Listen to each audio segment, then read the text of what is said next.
Are we building a floor here in these markets? It's very difficult to say we are, unfortunately. I think these actions that central banks are taking are significant. They're incredible, they're unprecedented, but more will be needed. I mean, the purchases of US Treasuries and MBS from the Fed, I think, will increase significantly. This is a starting gambit from the ECB. We're going to need to see a lot more. I think what it will do is help spreads to come in, corporate paper, peripheral bond spreads. Will it stop the rot that we're seeing in the market? Probably not, because illiquidity is intensifying.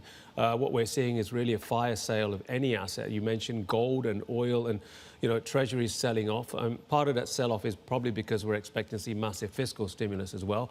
But the reality is that markets are becoming more and more broken, and I think that needs to be fixed. And while this will help, I don't think it's going to stop that liquidation of assets that we're seeing at the moment. Unfortunately, it could go on for some time before we start to see any real signs of stability. Mitul, it's interesting you say that governments and central banks need to do more, but when you look at the situation at the ECB, for example, which is already having rates at historic lows, the Fed also at the zero band now, how much more room do they have to move? And is this going to require perhaps an additional policy toolbook, an additional playbook to really get things moving again?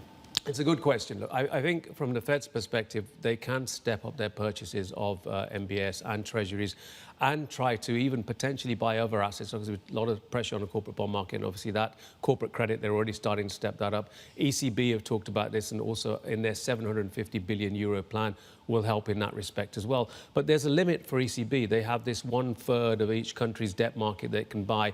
We had some indication from the statement that they're willing to be more flexible on that. So that could be something that they could start to be more flexible in what they buy and how much they buy. But the reality is that this is not just a monetary phenomenon. Central banks can keep cutting rates. We're already at the limits of where rates can go anyway. They can keep buying assets, but it will need huge, massive fiscal stimulus injections. We're starting to see that. US is talking about handing cash to citizens, and I think that is one way to go, and I think that will certainly help. Effectively in helicopter money territory here, where governments, if they are almost on a war footing, have to throw out any assumptions about budget deficits. Absolutely. I think we are going to see significant increases in budget deficits. I think you're right. We will have to throw out, governments will be throwing out these assumptions, because sticking to some of these fiscal limits now will really not give enough firepower to resolve this. Now, of course, hopefully this is temporary, and these measures will help the recovery to speed up. It will help base things out that we won't see such a massive decline in growth.